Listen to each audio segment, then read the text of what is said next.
So, hello guys, and welcome back to Equi Edge Research, where we share cutting edge insights across different sectors, overall economy, and we try to decode some stock market psychologies. So, hello guys, I am the student of Parth Verma sir.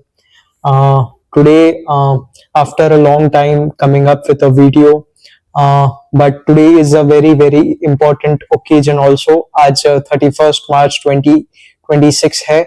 आज महावीर जयंती भी है, and today we are going to complete 50 videos on this channel. It was a good and a nice journey.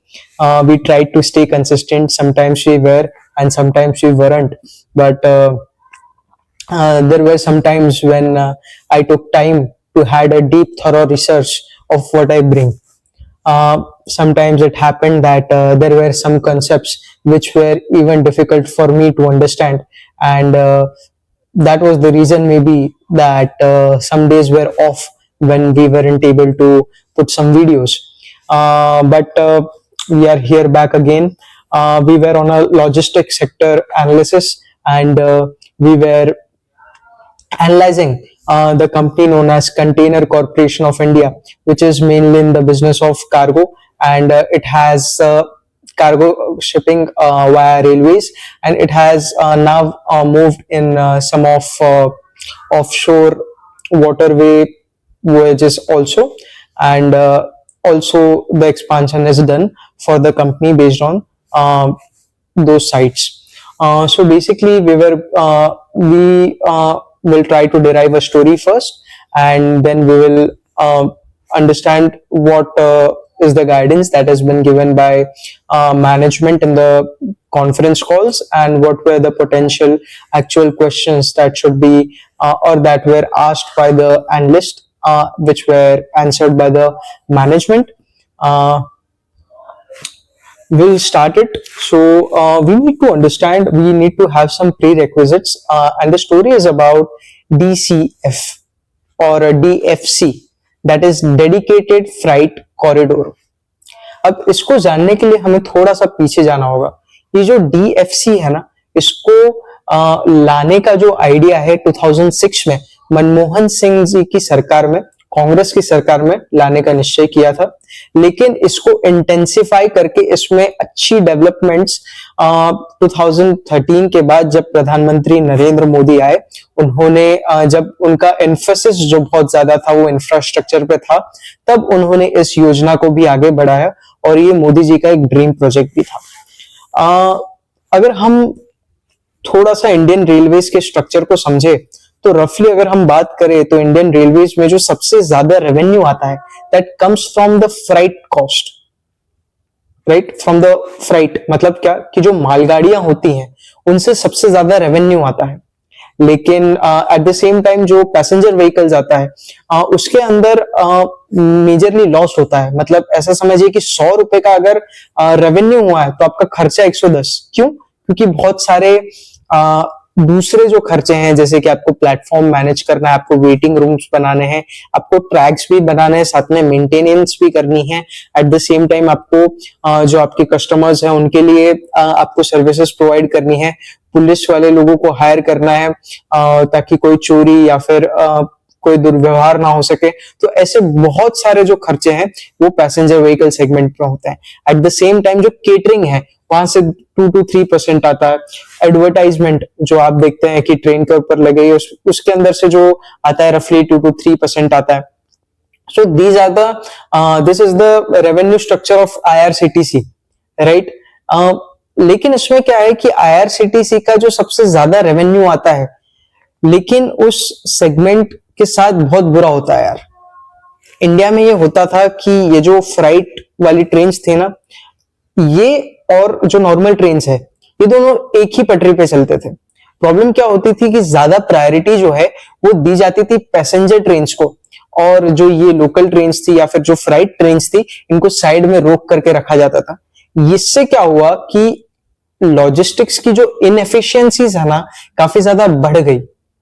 मतलब क्या हुआ कि घर में सबसे ज्यादा पैसा वही ला रहा है, लेकिन सबसे ज्यादा बेइज्जती तुम उसकी कर रहे हो, सबसे ज्यादा तुम दुर्व्यवहार उसके साथ ही कर रहे हो. ये थोड़ा सा वैसी बात है. तो इसी चीज को, इस इनएफिशिएंसी को कम करने में, अब ये क्यों कम करनी चाहिए? तो जो डेवलपिंग नेशंस है, ऐसा समझिए कि अगर 100 रुपए का प्रोडक्ट है और चाइना में बन रहा है और वो बेचा जाएगा, तो 100 रुपए में से जो 6 रुपए है ना, वो उसकी लॉजिस्टिक्स कॉस्ट है। जबकि यही इंडिया में करंट सिचुएशन में 13 से 14% थी, लेकिन 5 साल पहले की जब हम बात करें तो ऑलमोस्ट 30% लॉजिस्टिक कॉस्ट थी। मतलब कोई प्रोडक्ट 100 रुपए में बन रहा है तो उसमें 30 रुपए जो है वो लेने ले जाने का खर्चा ले जाएगा। ये बहुत ज्यादा खर्चा है, और अगर इसमें इंप्रूवमेंट्स नहीं आए तो हम ग्लोबल मार्केट्स में अपने प्रोडक्ट्स को कंपेटिटिव प्राइस पे नहीं बेच पाएंगे। ये बहुत ज्यादा इंपॉर्टेंट है, क्योंकि किसी भी चीज, कोई भी चीज क्यों बिकती है, हमने पहले इसके बारे में बात करी है। या तो आप किसी और से सस्ता बना रहे हो, या फिर आप ज्यादा वैल्यू प्रोवाइड कर रहे हो। अब कोई ऐसी चीज जो इंडिया में बहुत ज्यादा वैल्यू प्रोवाइड कर रही है और बाहर नहीं मिल रही, उसके लिए अगर लॉजिस्टिक्स बहुत ज्यादा लग जाएगा तो चल जाएगा, लेकिन वैसी चीजें की संख्या कम है। लेकिन जब हम बात करें थोड़े से कमोडिटाइज्ड बिजनेस की, जैसे कि अब फोन्स का बिजनेस बहुत ज्यादा कमोडिटाइज्ड हो गया है। फॉर सपोज कोई इंडिया की इन होम इंडिजिनियस कंपनी एक फोन बनाती है और वो चाहती है कि उसको ग्लोबल प्लेटफॉर्म पे रिकॉग्निशन मिले, उसको कॉम्पिटिटिवनेस मिले, तो कब होगी? वो तब होगी जब उसका कॉस्ट कम लगेगा। वो कैसे कम लगेगा? तो वो कम करने के लिए ये जो लॉजिस्टिक कॉस्ट है, जो सबसे ज्यादा लग रहा था, उसमें कमी कराई। हमने थोड़े दिन पहले न्यूज पढ़ी थी, नीति आयोग ने क्या कहने का विचार किया कि जो इंपोर्ट ड्यूटीज है ना, मोबाइल बनाने की, चिप्स की और वो सब की, उनकी इंपोर्ट ड्यूटीज थोड़ी कम कर देते हैं। इससे क्या इंडियन प्रोडक्ट्स को सस्ते में बनाने में कंपनीज को मदद मिलेगी? डेफिनेटली मिलेगी। तो क्या ग्लोबल जो प्लेटफॉर्म्स है उनपे वो कॉम्पिटिटिवनेस उनका जो बढ़ेगा, वो बढ़ेगा क्या? बिल्कुल बढ़ेगा। So that was the reason behind this. तो ये करने के पीछे उनका क्या था कि डेडिकेटेड फ्राइट कॉरिडोर, माने एक ऐसा रास्ता जहां पे सिर्फ रेल ही चलेंगी। ये बहुत एक अच्छी बात है, क्योंकि इससे क्या होगा कि जब सिर्फ मालगाड़ियां चलेंगी, अब बात क्या हो रही है कि जो नॉर्थ वाली साइड थी वहां पे एक ट्रांजिशन आया कि वो लोग रेलवे से शिफ्ट होकर रोडवेज पे जाते हैं। क्यों? रेलवे से शिफ्ट होकर रोडवेज पे जाने का कारण ये है कि आपकी जो ट्रांजिट टाइम है, या फिर आप कह सकते हैं कि पोर्ट से माल उठा करके उसके डेस्टिनेशन तक पहुंचाना, ये जो टाइम है, या फिर डेस्टिनेशन से लेकर के अपने पोर्ट तक पहुंचाना, इसके अंदर जो बीच में टाइमिंग लगता है उसको ट्रांजिट टाइम बोलते हैं। तो अब क्या होता है कि ये टाइम कंपनी कोई एक जारी कर देती है। फॉर सपोज किसी एक कंटेनर को पहुंचने में 24 घंटा ये IRCTC ने दिया, लेकिन क्या 24 घंटे में पहुंचता है? नहीं। ट्रांजिट टाइम कितना? 24 घंटा, बट एक्चुअल टाइम कितना लगा? कभी कभी 3 दिन, 4 दिन, 5 दिन तक लग जाते हैं। लग जाते थे। अब धीरे धीरे काफी ज्यादा एफिशिएंसी आई है, but we still need to be efficient. तो ये ट्रांजिशन टाइम, ये जो ट्रांजिट टाइम था ना, ये बढ़ गया ना, तो फिर दिक्कत आ गई। अब इसको कम करने के लिए ये डेडिकेटेड फ्राइट कॉरिडोर जो है बनाया। अब इसमें ना 2 अलग अलग एरियाज के लिए बनाए, एक बनाया ईस्टर्न के लिए और एक बनाया वेस्टर्न के लिए। जो ईस्टर्न वाला है ना यार, ये 1500 किलोमीटर का है। ये नॉर्थ साइड में, थोड़ा लेफ्ट साइड में है। और ये जो वेस्टर्न वाला है वो कलकत्ता से शुरू होकर के थोड़ा सा नीचे तक जाता है। ये जो वेस्टर्न वाला है वो 1800 किलोमीटर तक का कुछ जाता है।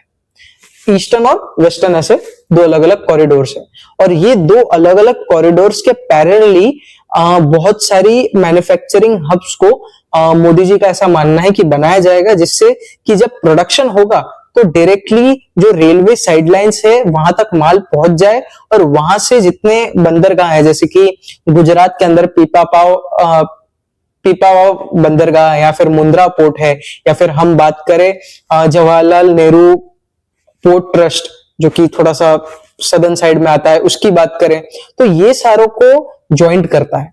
तो इससे क्या कि आपकी मालगाड़ियों को समय नहीं लगेगा, तो क्या एफिशिएंसी बढ़ेगी? डेफिनेटली कंपनी की एफिशिएंसी बढ़ेगी। क्या एफिशिएंसी की वजह से क्या जो पोर्ट के ऊपर कंटेनर रखने का टाइम है, क्या वो कम होगा? अगर वो कम होता है तो क्या पोर्ट के ऊपर कंटेनर रखने का खर्चा कम हो जाएगा, डेफिनेटली खर्चा कम हो जाएगा। तो क्या इससे एफिशिएंसी बढ़ेगी? क्या डेफिनेटली इससे एफिशिएंसी बढ़ेगी। ये डेडिकेटेड फ्राइट कॉरिडोर बनाने का सबसे ज्यादा इंपॉर्टेंस ही यही था कि एफिशिएंसी बढ़े, क्योंकि there are some fundamental sectors in the country, automotive हो गया, लॉजिस्टिक्स हो गया, दीज फंडामेंटल सेक्टर्स या फिर इंफ्रास्ट्रक्चर हो गया, जब तक इनके अंदर इंप्रूवमेंट नहीं आता, जब तक इनके अंदर की इनएफिशिएंसीज को पता करके इनमें एफिशिएंसी नहीं भरी जाती, तब तक जो इकोनॉमी में बूस्ट आना चाहिए वो बहुत अच्छे से नहीं आ पाता, तब तक जो मार्केट में बहुत अच्छी ग्रोथ आनी चाहिए वो नहीं आ पाती। And we are very rigorously moving towards developed economies. Definitely we have some issues regarding different rules, regarding the way we change the formulas for deriving any type of metric or something, but there are some things that are really happening on the ground. So we talked about the inefficiencies, also the speed of trains. पहले क्या होता था ना, ये जो मालगाड़ियों की speed है that were only 25 kilometre per hour. अब ये 25 किलोमीटर पर आवर पे यार कितना टाइम लग जाता है, अब तो एक जगह से दूसरी जगह ले जाने तक, यहाँ भी इनएफिशिएंसी है। लेकिन ये डेडिकेटेड फ्राइट कॉरिडोर पे आप अपनी मालगाड़ियों को 100 किलोमीटर प्रति घंटे की रफ्तार से चला सकते हो, तो ये भी एक बहुत अच्छा सिग्नल जो है बनता है, बहुत अच्छा एफिशिएंसी को बढ़ाता है। Due to all of these the logistics expense in India which is quite high compared to other developed nations will get low, right? तो ये सारी चीजें हैं। एट द सेम टाइम अगर मैंने एक्चुअली थोड़ा सा research, I have everything in the written format, तो ये जो डेडिकेटेड फ्राइट कॉरिडोर है, अब ये इसकी स्थापना करेंगे या फिर इसको बनाएगा कौन? तो सबसे पहले गवर्नमेंट जो है आईआरसीटीसी के पास गई। आईआरसीटीसी बोलता है कि हमारे पास यार बहुत सारे ट्रेन है, at the same time we have passenger train also and we have lot of work, हमसे हमारा काम नहीं संभल रहा, आप किसी और को पकड़िए। तो उन्होंने एक नई कंपनी का इनकॉर्पोरेशन किया which is known as DFCCIL, that is dedicated freight corridor corporation of India limited. अब इसके अंदर ना इन्होंने दो विभाजन किए, एक WDFC और EDFC, एक वेस्टर्न के लिए, एक ईस्टर्न के लिए। अब जो वेस्टर्न है वो दिल्ली नोएडा के पास में जो दादरी है वहां से लेकर के मुंबई में JNPT पोर्ट तक की उसकी जो लाइन है वो वहां तक है। At the same time eastern में कोलकाता से लेकर के पंजाब लुधियाना ऑलमोस्ट 1856 किलोमीटर का ये कॉरिडोर है। ऐसे दो कॉरिडोर्स बनाए। अब जब हम इस कॉनकॉल की बात करेंगे, this is a very revenue increase and volume centric concall. इसके अंदर बहुत ज्यादा बात होगी वॉल्यूम्स की, इसके अंदर बहुत ज्यादा बात होगी नेट मेट्रिक टन पर किलोमीटर की और ऐसे सारे मेट्रिक्स। तो हमने अपना प्री रिक्विजिट पूरा किया है और अब हम थोड़ी देर में शुरू करेंगे एक्चुअल कॉनकॉल। सो गाइज इस वीडियो में हम बात करेंगे कॉनकॉल के बारे में और हमारी कंपनी जो है उसका नाम है कंटेनर कॉर्पोरेशन ऑफ इंडिया और इसके कॉनकॉल के बारे में हम पढ़ने वाले हैं। कंपनी ने दिसंबर 2025 तक 4.5 मिलियन TEUs के थ्रूपुट को अचीव किया। थ्रूपुट मतलब एक पर्टिकुलर समय में या फिर एक पर्टिकुलर पीरियड के अंदर आपने कितना अमाउंट ऑफ माल जो है उसके ओरिजिनेशन से लेकर के डेस्टिनेशन तक पहुंचाया, उसे थ्रूपुट कहा जाता है। और करंटली कंपनी ने ये जो पूरा टाइम था इसमें ऑल टाइम हाई पर ऑपरेट किया है, मतलब वॉल्यूम्स जो है काफी ज्यादा इंक्रीज हुए हैं। टोटल ग्रोथ ऑफ 11%, जिसमें से डोमेस्टिक ग्रोथ जो है वो 13% है और जो एक्सिम ग्रोथ है that is nearly to the 10%। import showed growth of 6.5% at 578.6, that is 57,600 जो है करोड़ डॉलर्स जो है इसका इंपोर्ट हुआ है। मैनेजमेंट मिस, अब बात क्या होती है, बहुत बार मैनेजमेंट जो है वो गाइडेंस देती है और कभी-कभी ऐसा होता है कि कोई गाइडेंस या प्रोजेक्शन जो कि मैनेजमेंट ने दिया होता है वो फुलफिल नहीं हो पाता है और इसी को गाइडेंस मिस बोलते हैं। कुछ ऐसा ही हमारे इस कॉन कॉल में हमें देखने को मिला। कंपनी ने प्रोजेक्ट किया था एक growth in the terms of domestic, एक 20% पे जो है कंपनी ने प्रोजेक्ट किया था, लेकिन जो एक्चुअल ग्रोथ है दैट इज मियरली एट 13% और कंपनी ने इसके पीछे बहुत सारे रीजंस जो है उसको दिया। कंपनी ने कहा कि कंपनी ने डोमेस्टिक में जो लो मार्जिन बिजनेसेस है उसको लेना छोड़ दिया है। मतलब कंपनी ने ट्राई किया है कि मैं जितने वॉल्यूम्स कैप्चर करूं उसके साथ साथ मैं अपने मार्जिन्स जो है उनको कॉम्प्रोमाइज ना करूं। मैं अपने कस्टमर्स को वैल्यू दे करके अपने वॉल्यूम्स को बढ़ाऊंगा बिना अपने मार्जिन्स को हिट किए। That is a very good and dominating strategy of the company. Company ये चाहती है कि कंपनी अपने मार्जिन्स को बरकरार रखे, कंपनी अपने बिजनेस को बरकरार रखे, इसलिए जो छोटे मार्जिन के बिजनेसेस है उसको कंपनी छोड़ रही है। ये एक पोटेंशियल कारण है जिसकी वजह से जो है growth in terms of domestic is just 13% and we are seeing a room of 7% और गैप ऑफ 7%। तो ये पहला रीजन था। दूसरा जो डिले इन टैंक कंटेनर्स। अब जब हम टैंक कंटेनर्स की बात करते हैं हमें ये बात पता है कि जो इंडिया में स्पेशलिटी केमिकल्स है या फिर पेट्रोलियम है, इसके जो प्रोडक्ट्स निकल करके आते हैं, इसमें से जो वैल्यू एडेड प्रोडक्ट्स निकल करके आते हैं, डीजल, पेट्रोल और ऐसे सारे प्रोडक्ट्स, इन सबको मूव करने के लिए पर्टिकुलर टाइप ऑफ कंटेनर्स की जरूरत पड़ती है। ये स्पेशलाइज्ड कंटेनर्स होते हैं, जैसे कि बहुत सारे ऐसे कंटेनर्स होते हैं या फिर बहुत सारे ऐसे केमिकल्स होते हैं जो कि फ्लेमेबल होते हैं और इनके जो कंटेनर्स हैं इनको इंसुलेट करना पड़ता है with the kind of material that is actually necessary to make the chemical travel from one place to another. For example, अगर आप स्टेनलेस स्टील के टैंक की बात करें तो वो अंदर से इंसुलेटेड होता है।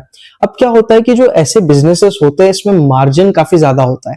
ऐसा क्यों? क्योंकि नंबर ऑफ एंट्रेंट्स बहुत कम होते हैं और वो कम होने की वजह यह है कि एक तो कैपिटल इंटेंसिटी बहुत ज्यादा लगती है।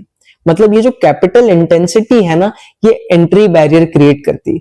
क्या होता है, आप इस बात को समझिए कि रेवेन्यू कब बनता है, आप धंधा कब बनाते हैं, जब आपके पास कोई प्रोडक्ट या सर्विस हो जो या तो कंपटीटर से सस्ता हो या फिर आप उसको बहुत ज्यादा वैल्यू ऐड करके दे रहे हो जिससे आप प्रीमियम प्राइस को जस्टिफाई कर पाओ। तो क्या यहाँ यही हो रहा है? यहाँ डेफिनेटली यही हो रहा है। ये जो केमिकल्स का जो ट्रांसपोर्टेशन, उसके साथ साथ क्या वैल्यू एडेड सर्विसेज भी दी जाती हैं जिसकी वजह से जो मार्जिन्स जो है काफी ज्यादा बढ़ते हैं। डेफिनेटली मार्जिन्स जो है काफी ज्यादा बढ़ते हैं और इसीलिए ये रेवेन्यू में सिग्निफिकेंटली कंट्रीब्यूट करता है।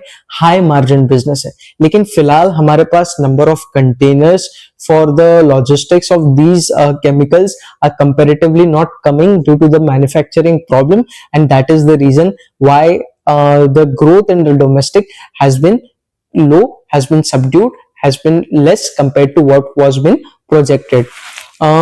The third was the less demand of gunny bales because of the disturbances in Bangladesh. अब बांग्लादेश से ना हर जगह गनी बेल्स आती हैं। गनी बेल्स मतलब जूट बैग्स, जिसके अंदर आप अनाज वगैरह जो सारा रखते हैं, वो सारा जो है उसका हब जो है, उसका जो मैन्युफैक्चरिंग हब है वो बांग्लादेश में है। तो जो डिस्टर्बेंसेस चल रहे हैं उसके कारण जो इंपोर्ट्स आने चाहिए थे देश के अंदर वो गनी बेल्स के, वो कंपैरेटिवली जो है नहीं आए हैं। अगला जो है दैट इज ऑपरेटिंग इनकम ने एक बहुत अच्छी ग्रोथ दिखाई है एट 3.3%। ऑपरेटिंग इनकम माने धंधे से बनने वाली पूंजी जो है ये कंपैरेटिवली बढ़ी। इसका क्या ये मतलब है कि धंधा जो है थोड़ा सा बढ़ा है? डेफिनेटली ये मतलब है। मैंने आपसे पहले भी कहा कि ये जो कॉन कॉल है बहुत ज्यादा वॉल्यूम सेंट्रिक और बहुत ज्यादा रेवेन्यू बेस्ड कॉन कॉल है। तो एबिडा मार्जिन जो है 1.8% जो है ग्रोथ देखी है इसमें। लेकिन भले ही हमारे एबिडा मार्जिन के अंदर इंक्रीज आई है, लेकिन हमारा जो पैट मार्जिन है उसने थोड़ा सा डिप देखा है। इसके काफी सारे कारण दिए गए हैं। पहला जो कारण दिया है वो द डेप्रिसिएशन।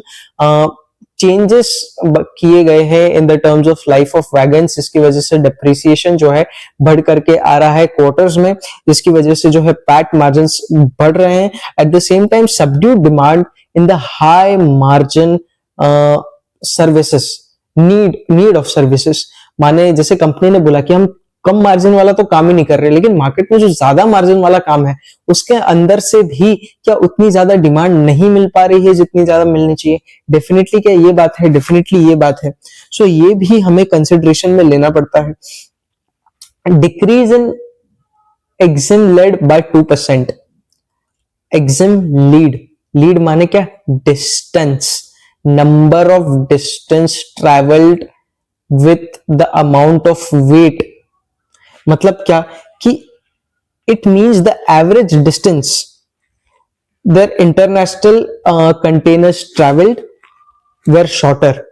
माने कहीं बाहर से हमारे पोर्ट्स तक कोई माल आया और पोर्ट से इंटर डोमेस्टिक, मतलब डोमेस्टिक के अंदर दूर वाले दराजों के एरियाज तक जो माल जाना चाहिए वो इस बार इतना ज्यादा दूर जो है नहीं गया है। Even if they move the same number of containers, but they traveled shorter distances which reduced the total freight revenue। मैंने आपसे बात करी, हम थोड़ी देर में फिर बात करेंगे कि जो ट्रांसपोर्टेशन में रेवेन्यू है that depends on two determinants, the weight, the tonnage and the distance traveled। माने अगर इन दोनों में से एक भी कम होता है, डिटर्मिनेंट्स में कम या ज्यादा होता है, तो there will be volatility in the final metric. And what is that final metric? That is net tonne kilometers, माने how much distance multiply by how much weight. और इसी के बेसिस पे जो है ट्रांसपोर्टेशन में या फिर रेल सर्विसेज में रेवेन्यू जो है बुक किया जाता है। सो द लॉजिक इज, अब डोमेस्टिक की बात करते हैं। In the northern India the demand is subdued, right? So it means there are fewer goods in domestic itself that needs to go very far in the domestic markets, and that is the reason the lead, once the lead becomes less, the determinant becomes less, there is always volatility in the final NTKM, and the volatility in the final NTKM and less the NTKM, less is the revenue। तो now the revenue is not volume centric। बहुत सारे businesses में क्या होता है, जितना ज्यादा माल बेचोगे उतना ज्यादा रेवेन्यू, लेकिन क्या इसमें ऐसा होता है कि बहुत ज्यादा माल तो बहुत ज्यादा रेवेन्यू? नहीं, इसमें ऐसा नहीं होता। इसमें डिपेंड करता है वेट और टनेज और मल्टीप्लाई बाय डिस्टेंस, आपने कितने डिस्टेंस तक उसको ट्रेवल करवाया। ओके, इफ द अब क्या होता है, if the company picks more cargos from the places which are near to the ports, मतलब क्या लीड छोटी हो गई, क्या डिस्टेंस छोटा हो गया, क्या डिटर्मिनेंट ऑफ डिस्टेंस छोटा हो गया? हो गया। तो क्या एनटीकेएम छोटा हो गया? हो गया। तो क्या उसकी वजह से रेवेन्यू कम हो गया? डेफिनेटली रेवेन्यू कम हो गया। That was a very very important thing. The next one, increase in LLF, that is land licence fee. अब क्या होता है, जो हमारी कंपनी है कंटेनर कॉर्पोरेशन, ये टाइप करती है IRCTC के साथ। तो अब क्या होता है, IRCTC के पास रेल लाइंस के साइड में जगह होती है और यही जगह container corporation of India lease पे लेती है या फिर वहां पर अपने टर्मिनल्स बना के LLF के द्वारा पैसा देती है IRCTC को, जो इस साल इस पूरे साल लगभग 400 करोड़ 450 करोड़ रुपए तक जो है कंपनी ने दिया, जो कि 23% से इंक्रीमेंट होकर के आया है। तो क्या होता है कि जितना ज्यादा टर्मिनल्स बनाएंगे उतना ज्यादा LLF देना पड़ेगा, और LLF जो है ना, that is one of the major expense in the businesses that the Concor is operating in. Growth in rakes, अब जो रेक होता है उसके अंदर फॉर सपोज एक यूनिट ट्रेन के अंदर कितने नंबर ऑफ कंटेनर्स हैं, तो 30-40 जो कंटेनर्स होते हैं उसको एक टोटल मिला के रेक्स बोला जाता है। The total number of containers या रेक्स में ग्रोथ 7% हुई है। लास्ट फाइनेंशियल ईयर में 4,608 कंटेनर्स या रेक्स थे और करंट ईयर में 4,933 है। अब there is a substantial reduction in the empty running rakes. अब ये बात हमने पहले करी है। अब इसमें क्या होता है कि फॉर सपोज आप बड़ौदा से लेकर के दिल्ली माल पहुंचाना चाहते हो, अब क्या होता है कि बड़ौदा में आपकी जो ट्रेन है फुल हो जाती है, तो आपको ऑपरेटिंग एफिशिएंसी वहां अचीव हो जाती है। लेकिन जब दिल्ली से वापस बड़ौदा आते हैं और ट्रेन खाली आती है, तो कॉस्ट पर यूनिट क्या काफी ज्यादा बढ़ जाता है, काफी ज्यादा बढ़ जाता है। तो क्या इनएफिशिएंसीज बढ़ जाती है, इनएफिशिएंस बढ़ जाती है। क्या रेवेन्यू घटता है, रेवेन्यू घटता है। क्या मार्जिन घटते हैं, मार्जिन भी घटते हैं। क्यों? क्योंकि जो कॉस्ट पर यूनिट है ज्यादा आ जाएगा, right. That is very much important. अब वो जो है reduction 21% of reduction is there in the EXIM, 8.5% is in domestic, and overall if we talk it is almost near to 12% of the total reduction. अगली जो दो बहुत important चीजें आती हैं जो कि पैट मार्जिन को बहुत ज्यादा कंट्रीब्यूट करती है, उसमें से पहला है कि डबल स्टैक रेल्स को बढ़ोतरी मिली, और दूसरा और बहुत इंपॉर्टेंट है कि जो रिडक्शन ऑफ एम्प्टी रेक्स है, वो इन दोनों सारी चीजों ने पैट मार्जिन के लिए कंट्रीब्यूट किया। 413 रेक्स है हमारी गिट्टीज में, तो हमने जो ऊपर बात करी थी, they were the number of tanks और समथिंग लाइक दैट, रेक्स। और यहाँ पे हमने करंट फाइनेंशियल ईयर में ऑलमोस्ट 3800 जो कंटेनर्स है उनको प्रोक्योर किया, और टोटल कंटेनर्स जो हमारे पास है वो है 57,000 अमाउंट ऑफ टोटल कंटेनर्स। तो इतनी सारी डिमांड को देख करके क्या हमें ऐसा लगता नहीं है कि कंपनी साला इतने टाइम से, एक तो पब्लिक सेक्टर में है, कैश रिच कंपनी है, इतने टाइम से धंधा कर रही है, तो क्या कंपनी को पता नहीं होगा कि कितनी डिमांड आएगी और उसको फुलफिल करने के लिए हमें कितना कैपेक्स करना है? डेफिनेटली। तो कंपनी ने यहाँ पे वही कह रही है management, the company has raised और enhanced the capex from the current level to additional 23% from 860 to 1060 crore. Company को जब ये बात पता चला कि इससे भी ज्यादा डिमांड आने वाली है, देखिए कैसा है कि इर्रिस्पेक्टिव ऑफ एक्सपोर्ट बढ़ता है या नहीं, अगर इंपोर्ट और एक्सपोर्ट में से इंपोर्ट भी बढ़ गया तो क्या लॉजिस्टिक सेक्टर को फायदा है? क्या? डेफिनेटली लॉजिस्टिक सेक्टर को फायदा है अपने साइड से। अब हम थोड़ी सी बात करेंगे डोमेस्टिक साइड पे और एग्जिम साइड पे एग्जैक्टली क्या जो डेवलपमेंट्स है वो हुआ है, और फिर हम धीरे धीरे बात करते हैं। तो एग्जिम, इंपोर्ट, एक्सपोर्ट और imports have shown a very good growth. There is a cross turnover of 60 billion US dollars in the terms of revenue. Western DFC connectivity.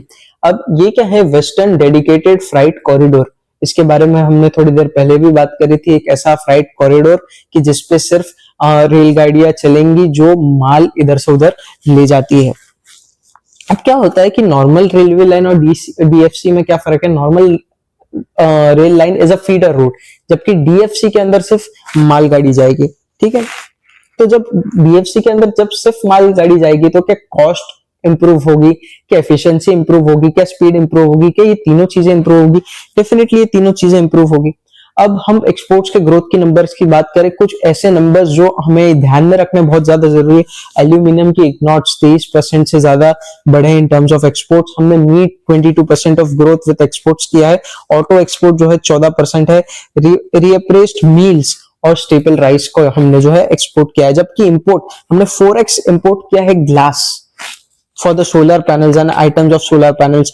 Raw cotton को हमने 69% इंपोर्ट किया, ऑटो पार्ट्स 29% और furniture 22%। So there was a significant increase in all of them. अब domestic में क्या है, जो revenue drivers जो है वो है सीमेंट और टैंक कंटेनर्स। टैंक कंटेनर्स की हमने बात करी, और दूसरा जो है that is the cement industry. Along with the logistic industry, automotive industry, the cement industry is also a very important industry and a sector which also defines a lot about how in future will the country move in terms of economy and in terms of development towards the advanced and developed economies. Now अब company के management ने कुछ forward looking statements दी है जिनके बारे में हम बात करेंगे। कंपनी कह रही है कि हम अगले 3 साल तक हर साल 15% का रेवेन्यू ग्रोथ जो है उसको देखेंगे। अब जब ये बात मैनेजमेंट ने कही है तो इस बात को फुलफिल करने के लिए या फिर इस बात को जस्टिफाई करने के लिए मैनेजमेंट के पास कुछ ऐसा ठोस होना चाहिए जिस आधार पर वो ये कह रही है। तो वही आधार को हम समझने की कोशिश करेंगे। जो पहला है, the drivers to that is the western dedicated freight corridor, इसके बारे में और इसके फायदों के बारे में हमने पहले बात करी। The second is a short transit times will be running between JNPA and NCR on mega terminal from Dadri to the end, right? JNPT Port Trust. And the third one is double stack trains. ये सारे तीन हैं जिसकी वजह से हमारे जो revenue और मार्जिन है इंप्रूव होंगे। अब ऐसा क्यों बोल रहे हैं? क्योंकि करंटली हमारे पास जो रेल रूट है वो 800 किलोमीटर का है, लेकिन जो वेस्टर्न डेडिकेटेड फ्राइट कॉरिडोर है जो कि ऊपर से नीचे तक के लिए चल के आने वाला है मुंबई तक, वो 1500 किलोमीटर का है। तो 800 और 1500 के बीच का जो नया गैप है ना, उसके अंदर हमको एडिशनल बिजनेसेस मिलने के जो है चांसेस बहुत ज्यादा बढ़ जाते हैं। अब डीएफसी के अंदर क्या है कि high electric line, strong tracks और लॉन्ग ट्रेन्स आर अलाउड। अब क्या होता है कि जो नॉर्मल ट्रेन होती है उनका वेट और जो फ्राइट ट्रेन होती है उनका वेट, हमारे पास जो current capacity load of wagons है that is almost of 20 axle, जो कि 80 टन तक का जो माल है वो ले जा सकती है। लेकिन ये जो 80 टन का माल है ना, ये नॉर्मल ट्रैक्स पर नहीं ले जाया जा सकता। अगर आप ले जाते हैं तो उसकी स्पीड बहुत ज्यादा कम करनी पड़ती है, क्योंकि अगर आप स्पीड बढ़ाते हैं तो जो नॉर्मल ट्रैक्स है उनके पास इतनी कैपेसिटी नहीं है कि वो इतने वेट वाले फ्राइट लोकोमोटिव्स को साथ में ले जा सके, राइट। अब कंपनी कह रही है कि ये जो टू स्टैक ट्रेन्स है इनको हैंडल करने के लिए टर्मिनल्स हमारे पास ऑलरेडी एग्जिस्टिंग नहीं है, इसलिए हम नए टर्मिनल्स को कमेंस करने वाले हैं। एक जोधपुर में करेंगे, एक अहमदाबाद के पास सानंद है वहां पर करेंगे। अब जोधपुर में क्यों करेंगे? क्योंकि इंडिया से जितना एक्सपोर्ट जाता है ऑफ हैंडीक्राफ्ट, स्टोन मटेरियल्स और anything like that goes from Jodhpur. तो अगर जोधपुर से ले जाया जाएगा, क्या है वो रूट पे ना आजकल जो ट्रांजिशन पीरियड चल रहा था उसमें क्या हो रहा था कि लोगों ने शिफ्ट किया था टुवर्ड्स रोडवेज। अब रोडवेज पे शिफ्ट किया तो लोगों का कॉस्ट और डिस्टेंस दोनों ज्यादा बढ़ गया, तो revenue cargo for truck owners बढ़ गया, ट्रक वाले लॉजिस्टिक्स की कंपनीज का बढ़ गया। लेकिन अब मोदी जी ने क्या किया कि they bought efficiencies back in the western DFC और वो सारा अब शिफ्ट करने की कोशिश कर रहे हैं। एट द सेम टाइम जो दूसरा है दैट इज अहमदाबाद में। अब अहमदाबाद में सानंद क्यों? क्योंकि अब ये बहुत फंडामेंटल क्वेश्चन है। वो इसलिए क्योंकि बहुत सारे मैन्युफैक्चरिंग हब्स जो है वो सानंद में है। टाटा मोटर्स ले लीजिए, एमजी मोटर्स ले लीजिए, आप ऑटो सप्लायर्स ले लीजिए, इंजीनियरिंग कंपोनेंट्स ले लीजिए, ये सारा वही बनता है और वहां से एक्सपोर्ट करना है। तो जो हमारा कार्गो का धंधा है ना, वो वहां से एक्सपोर्ट कराने में जो है मदद करता है। अब हम ना थोड़ा सा मोसैक एनालिसिस करते हैं इस बात पे। तो नए टर्मिनल्स, बहुत ज्यादा नए टर्मिनल्स आएंगे तो नए कंटेनर्स, बहुत डिस्टेंस बढ़ेगा तो नए कंटेनर्स और नया बिजनेस आएगा, जिसकी वजह से वॉल्यूम बढ़ेगा। इवन इफ लीड थोड़ी सी कम रहती है लेकिन वॉल्यूम एकदम से बढ़ जाता है, तो भी क्या रेवेन्यू में थोड़ा सा हल्का सा रियलाइजेशन आएगा? क्या डेफिनेटली आएगा। उतना ज्यादा नहीं आएगा जितना ज्यादा अगर लीड बढ़े तो आएगा, लेकिन रेवेन्यू में थोड़ा सा रियलाइजेशन आएगा। क्या डबल स्टैक ट्रेन से कॉस्ट लो होगी? क्या डेफिनेटली होगी। एक साइड से दूसरी साइड में पहले जाने को 100 रुपया लगता था, आप 50 कंटेनर ले जा पाते थे, अब आप 110 रुपए में 100 कंटेनर ले जा पा रहे हैं। तो क्या कॉस्ट डेफिनेटली रिड्यूस होगा? डेफिनेटली जो कॉस्ट है वो रिड्यूस होगा, राइट। ये भी समझना बहुत ज्यादा जरूरी है। क्या कॉम्पिटिटर का मार्केट कैप्चर कर लिया? क्या कि नॉर्मल ट्रक वाले लोगों का मार्केट कैप्चर कर लिया? डेफिनेटली आपने कर लिया। क्यों? Because you bought efficiencies back in the system, right? That was also very much important. So all of this was today for today. आपको क्या ऐसा लग रहा है कि मैनेजमेंट जो साइड से गाइडेंस दे रहा है उस हिसाब से मैनेजमेंट काफी ज्यादा बुलिश है उसके इन टर्म्स ऑफ हिज बिजनेस? क्योंकि बहुत बार क्या होता है, अगर मैनेजमेंट ही बुलिश नहीं है और अगर कोई बेट ले रहा है ऐसे कंपनीज पे, वो इतना ज्यादा मजा उसके अंदर नहीं है, क्योंकि मैनेजमेंट ने जिस लेवल का कहा है कि 15% ग्रोथ ईयर ऑन ईयर आएगा, तो शायद कुछ सोच के किया है। अब एनालिस्ट क्या क्वेश्चन पूछते हैं ये तो हम अपनी अगली वीडियो में रखेंगे, बट आज थोड़ा सा खुश हूँ. I think I celebrate today. आज 50th वीडियो खत्म हो रहा है. I am very very thankful to myself. I am very very thankful for my guru. Actually क्या होता है कि सर ने एक्चुअली हमें हमेशा बोला है कि आप रीडिंग और राइटिंग बहुत ज्यादा करिए. He also gave a 100 days challenge. So I have almost completed my 50 days. Maybe I'll be continuing it in the future. But I want to tell you one thing, that I want to move in the buy side, where we need a lot of more of communication as compared to that of writing, because we don't have to deal with the local investors or the retailers. So that is the reason. So if you do things consistently, one after one after one after one, and when the things started taking up shape, you will feel really really really confident, and that is the time when you will feel, let's move to the next step. So that consistency is very much important. I remember, I always get motivated when I listen to the quote of Gautam Bhai Adani. See, I'm little privileged to born in a Gujarati family, in fact a Gujarati Jain business family, and we get the privilege, whether we are very small entrepreneurs or we are big in entrepreneurs, each and every entrepreneur in the business community दूसरे को संबोधित करने के लिए भाई शब्द का उपयोग करता है, और उसमें किसी को बुरा नहीं लगता. तो मैं बोलना चाहता हूँ, ये बात गौतम भाई अदानी ने बताई थी कि जिसके हाथ में मिट्टी होती है वही भविष्य घड़ने की क्षमता रखते हैं, मतलब वही भविष्य को घड़ पाते हैं. ये एक बहुत इंपॉर्टेंट लाइन है जो मैं हमेशा सोचता हूँ कि ये बहुत वैल्यू एडिंग लाइन है. इसके बहुत सारे मतलब निकल सकते हैं. ऐसा भी हो सकता है कि आपके पास कुछ नहीं है, आपके पास वो जो कुछ नहीं है ना, मतलब आपके पास मिट्टी है.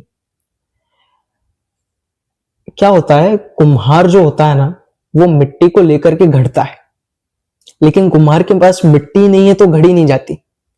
अच्छा, अब मिट्टी है ना, तो उसको अच्छी मिट्टी चाहिए, फर्टाइल सॉइल चाहिए, मतलब अच्छी ब्लैक सॉइल चाहिए.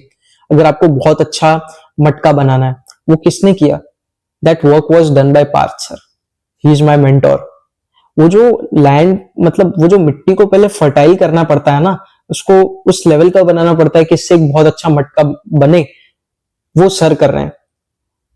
And further will try to, हम फिर खुद को और घड़ाएंगे. Will try to stay consistent. And this was all for today.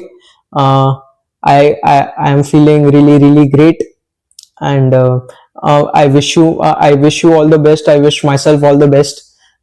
Today was Mahavir Jayanti, and he has given us a very important statement, that is ahimsa parmo dharma. The more we try to practice ahimsa, the more good and a better place the world will be for us and for others to live. Also, I'll end my statement with a quote, that is "Jio or Jeene Do," which is been said by Lord Mahavir, the 24th Tirthankar of Jains. And this was all for today. Till then, stay tuned.